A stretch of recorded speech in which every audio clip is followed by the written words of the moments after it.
guys? You're now tuned into Masonic Entertainment Industry Exposed. In today's installment, we're going to talk about maybe one of the most important videos that I had to make to date, which is based on the movie All Eyez On Me, based on Tupac Amaru Shakur's life. Now, I know that a lot of people, more specifically his fans, family, etc., knew that Tupac was one of the most controversial rappers leading up to and even prior to his death. And even after his death, a lot of people were now deeming it a conspiracy theory. In fact, it was a conspiracy fact that Suge Knight was involved in his death. I'm going to get on that a little bit later on. But this movie is slated to be released on June 16th, 2017. So again, as I was stating, you know, Suge Knight had 100% involvement in the death of Tupac Amaru Shakur, because for the simple fact that Tupac wanted to leave death row at a certain point in his life to become a revolutionary. In other words, he wanted to pretty much start his own revolution, because he had came from the Black Panther Party background. In fact, his mom was a Black Panther as well. I'm going to get into that a little bit later on as the video progresses. But then recently, you know, Suge Knight, as this movie was primed to be announced of the June 16th release, he came to, you know, mainstream media, the media outlets, and stated that his wife and Tupac's former bodyguard were the ones involved in or even responsible for the death of Tupac Amaru Shakur. But then the producers of this movie touted this to be the quote-unquote untold story of Tupac Amaru Shakur, which will be 100% baloney, because for many of you who had watched the quote-unquote biopic on NWA, the rap group Straight Outta Compton, you know for a simple fact that they had left out very huge focal points within the career of NWA. So I wouldn't even be surprised if they done the same thing to this movie as well, pretty much tarnishing the image of Tupac Shakur and the name of the greatest rapper of all time, the most controversial rapper of all time prior to his death. So we're gonna get into the conspiracy theory, quote unquote, which is 100% a conspiracy fact, on the murder of Tupac Amaru Shakur's mom, Afeni Shakur. For many of you who had not been put onto game correctly, in other words, if you had not heard about that story, well, you know, people had pretty much swept it under the rug as if nothing happened. But I'm going to prove to you right now that she was in fact murdered, either by the Illuminati, quote unquote, but I mean people in the industry who were trying to gain control of Tupac's catalog. I'm going to get into that. But Pac's mother was pretty much the owner of his catalog, his music, his acapellas, his movies, his pictures, pretty much everything Tupac Shakur. And, you know, for a simple fact that the industry from time to time had tried to produce this movie as well, under a different title, by the way. And on top of that, she was not having it, because at the end of the day, they wanted to gain control of his masters. So then, you know, she just ended up being murdered, which was pretty much, that was just the whole focal point of why she was murdered. There are other theories, quote unquote, as well as to why she was murdered, or even if it was because of natural causes. Like, they would twist anything to their liking. So I want you to pay attention to this scene right here. This is within the trailer. You see the American flag on it, the inverted stars representing the Baphomet, the satanic, demonic goat that these Satanists worship, with breasts and a penis, an androgynous goat, if you will, both male and female. They worship, you know, and sacrifice all kind of different humans and animals and so on and so forth to gain power and further their knowledge into the occult, etc. But again, as I was saying, so Tupac's mom ended up being murdered because she was the sole owner of his catalog, and she just wasn't having it. She didn't want them to have no parts in his catalog. But now you see within this trailer, you could hear that they had you know, taken Tupac's acapella and put it over a, you know, cinematic instrumental, if you will. So in other words, I believe that they have some parts of his catalog which would have never happened if his mom was still alive, right? But at the end of the day, you need to just take that into consideration.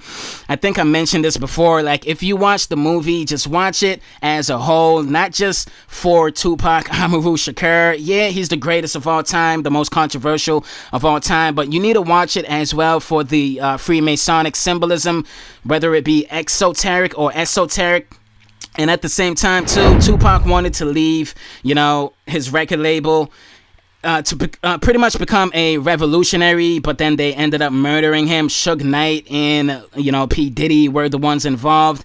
And Orlando Anderson, or whatever that gang member's name was, was involved. Tupac's bodyguard, who Suge Knight, quote unquote, stated that he was involved in the murder alongside his wife, Suge Knight's wife of Tupac Shakur, is murdered as well. That is also circling as a conspiracy theory that they had pretty much offed him as well because they wanted to keep him silent. The vow of silence, he was breaking it, because once you sign a contract, you have to stay silent as to what you know on specific topics within the industry. You cannot necessarily come out and say certain things because it will piss a certain amount of people off. And unfortunately, he ended up being murdered as well. So then Biggie Smalls wanted to leave his record label, but then he started a clothing line under the name of 666, which is the mark of the beast. So that's pretty much self-explanatory. Just read the book of Revelation and the Bible to get up to speed on that.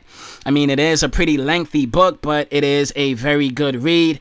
So again, as I stated, don't watch this movie specifically just because, it's a Tupac movie and I want to see what they're going to leave out and what they include within the movie. Just watch it as a whole. Watch what kind of symbolisms that they are going to put in this movie. In fact, I'm going to watch it myself because I want to see, what they are going to do with this movie and how they, obtained Tupac's catalog and what parts of Tupac's music they're going to put in it. Obviously, they have, songs from his All Eyez On Me album, so that's self-explanatory right there. And at the same time, as I stated, if Tupac's mother was alive, I'm sure that this movie would, pretty much had been canned. It would have been canceled, or even probably wouldn't even be what it is right now because the industry, the Hollywood belly of the beast system, love to use artists to their advantage,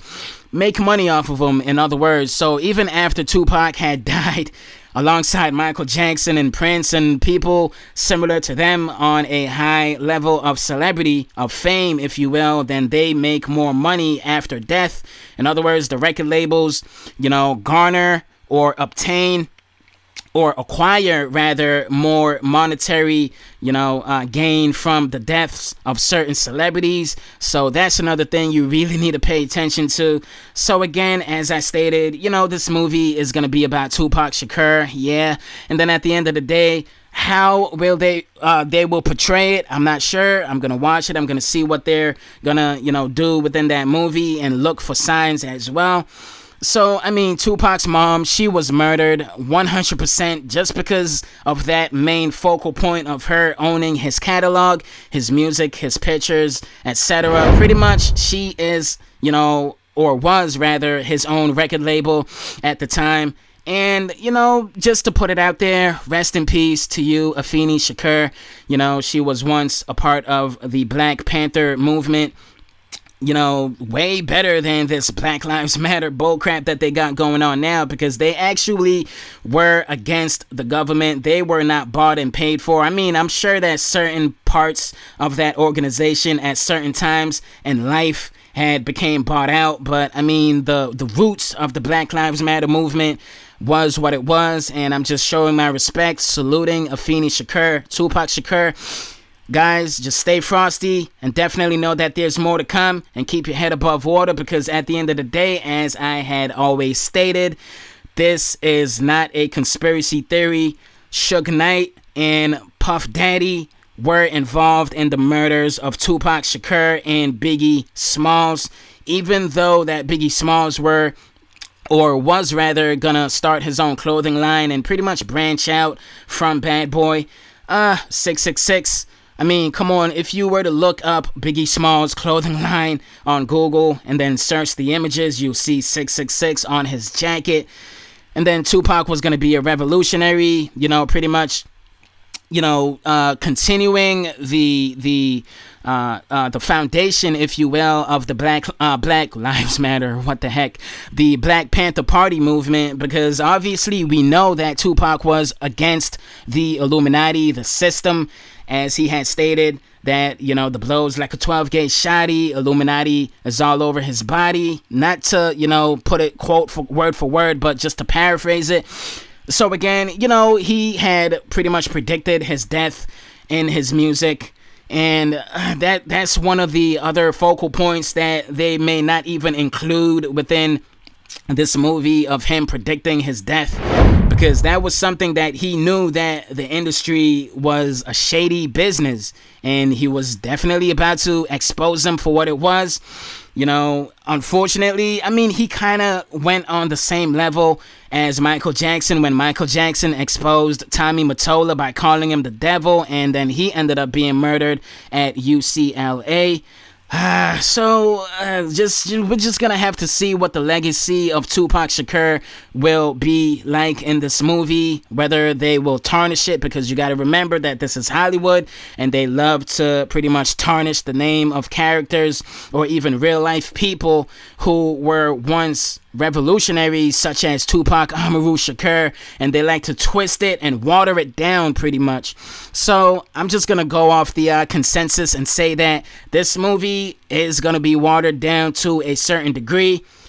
Again, stay frosty, Godspeed, and definitely more to come.